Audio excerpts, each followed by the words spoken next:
आप ब्रज में भ्रमण करने के लिए आओगे तो कान्हा जी की लीलाओं का ही आनंद लोगे, क्योंकि कान्हा की लीलाएं तो अनंत हैं। कहते हैं ना, हरि रूप अनंत हरि कथा अनंता।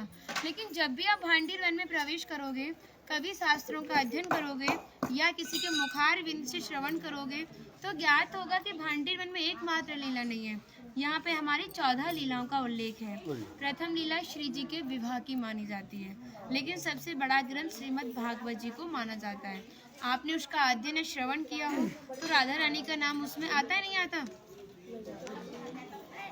श्रीमद् भागवत में नहीं आता, बिल्कुल नहीं आता, क्योंकि सुखदेव जी राधा रानी को परम गुरु मानते थे। जब राधा रानी का नाम ही श्रीमद् भागवत जी में नहीं दिया तो विवाह का उल्लेख कैसे हो सकता है? लेकिन श्रीमद् भागवत जी को छोड़ के 12 ग्रंथ ऐसे हैं जो हमारी लाडली जी के विवाह का उल्लेख करते हैं। लेकिन जिस भांडीर वट के नीचे आप खड़े हो, इसका श्रीमद् भागवत जी के 10वें स्कंद के 18वें अध्याय में 22वां श्लोक कि बृहंतो बाहि मानस्य 4 यंत्रस्य गोदनम भांडीरकम नाम बटम जम्बू कृष्णम प्रोग्राम, यानी वृक्ष द्वापर युग में बहुत विशाल था, 4 योजनों में फैला हुआ था। इसकी जो सीमा थी वो 15 किलोमीटर में थी, तो इसको पंचकोशीय वृक्ष के नाम से भी जानते थे। कान्हा जी इन्हीं की शाखाओं पर चढ़ के यमुना मैया को आर पार किया करते थे। मान्यता है कान्हा जी की जो 9 लाख गाय थी दोपहर के समय इसी वृक्ष के नीचे बैठ के विश्राम करती थी। तो माता जो भी माखन मिर्ची रोटी इत्यादि प्रसादम में रख देती थी, सभी ग्वाल वाल एकत्रित होकर दोपहर का भोजन करते थे। और भांडीर वन में सबसे बड़ा विशेष पर इसी प्रसादी का बताया गया है, क्योंकि आप कभी किसी विवाह में जाते हैं तो बिना अन्न प्रसादी के नहीं आते। आप तो लाडली जी के विवाह स्थली आए हो। यहाँ पर जो दुर्वासा मुनि थे, जो दूब घास होती है उसी का रसपान करते थे। ब्रज की गोपियों ने इसी वट वृक्ष के नीचे उनको 56 प्रकार के व्यंजन खिलाए थे। यहाँ पर राधा कृष्ण में मल्ल युद्ध हुआ था, उसमें ये तय था कि जो भी हारेगा उसको भंडारा करना होगा।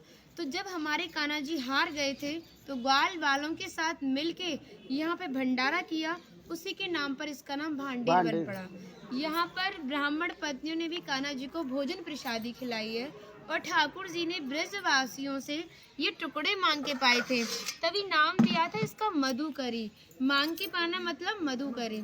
तभी शास्त्रों में ब्रजवासियों को अपना हृदय बताया और कहा कि जब तक ब्रजवासी की कृपा नहीं होगी, ठाकुर जी की कृपा बहुत दूर की बात है। यानी सर्वप्रथम ब्रजवासी की कृपा होना बहुत जरूरी है, जब ही हमारे ठाकुर जी हमारे ऊपर कृपा करते हैं। हमारी राधा रानी ने स्कंद पुराण में इस स्थान के बारे में ये कहा था कि जो भी गुप्त वृंदावन आएगा वो मोक्ष को प्राप्त होगा। यानी भांडीर वन को ही उन्होंने गुप्त वृंदावन कह के संबोधित किया। तो कान्हा बोले, तुम इतनी बड़ी बात को कह रही हो, लोग पाप करेंगे और सीधे दौड़े भांडीर वन चले जाएंगे, क्योंकि आपने तो मोक्ष धाम ही भांडीर वन को कह दिया। तब हमारी लाडली जी ने कहा, नहीं कान्हा, मैं जिस पर विशेष कृपा करूंगी, जिसके प्रति मेरी भक्ति भाव दोनों सच्चे हैं और भक्त मेरी शादी में उपस्थित है। यानी आज से 5,500 वर्ष पूर्व आप इस स्थान पर थे। मनुष्य तो कोई था नहीं, तो अपने आप को कीड़े मकोड़े, घास फूस, पतझड़ इत्यादि अपने आप को मान सकते हो। जो भक्त उनकी शादी में उपस्थित था वो भक्त कई बार वृंदावन आएगा, जब जाके गुप्त वृंदावन आएगा, और डायरेक्टली नहीं, किसी न किसी के माध्यम से।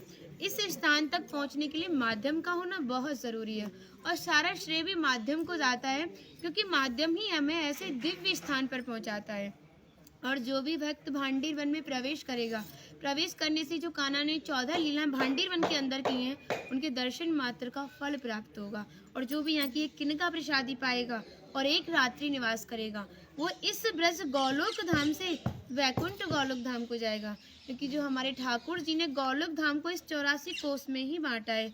आप यहाँ पे जो भी दर्शन करोगे वो प्रकृति की देन के हिसाब से और मानव निर्मित दर्शन है, लेकिन आप गौलोक धाम में जो भी दर्शन करोगे वो ठाकुर जी के हिसाब से हैं।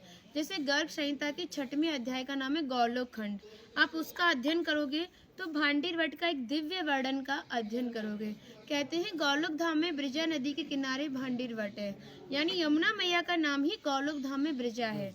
तो यहाँ पर भी आप एक भांडीर वट के दर्शन कर रहे हो। कहते हैं लोकनाथ प्रभु जी ने कहा है कि अगर भक्त इस भांडीर वट का दर्शन कर ले, दर्शन मात्र से, स्पर्श की तो बात बहुत दूर की बात है, दर्शन मात्र से ही उसे दोबारा गर्भ में जाना नहीं पड़ता। यानी भक्त 84 लाख योनियों से मुक्त होकर मोक्ष को प्राप्त करता है। बोलो राधे राधे। राधे राधे। इनका माता जी का नाम है इंदु लेखा, जो भगवान की राधा रानी की 8 सखियां थी उनमें से एक है ना। और मन नहीं कर रहा कितनी तारीफ करे, वो है नहीं इसलिए बोल नहीं रही, मुझे कृपा कारण स्टार्ट कर दिया। हम सब केवल बाजरे की रोटी खिला रही हो, तुम सच में राधा रानी हो। और ऐसा आशीर्वाद दो हम सबको, सच में ऐसा आशीर्वाद दो कि हमारी मैया भी, हमारी सब माताएं भी थोड़ा थोड़ा जिनसे ये मिलें। देखिए भक्ति का स्तर है, एक इतना बड़ा एक इतना है, तो इनको जो इनसे छोटी भक्ति में ने, ये भी उनको कुछ ऐसी बातें बता के भगवान की ओर आकर्षित करें। सबको ऐसा आशीर्वाद दो। आप ब्रजवासी हो इसलिए सक्षम हो, दे बहुत सकती भक्ति हो। बढ़े और ब्रज में वास मिले।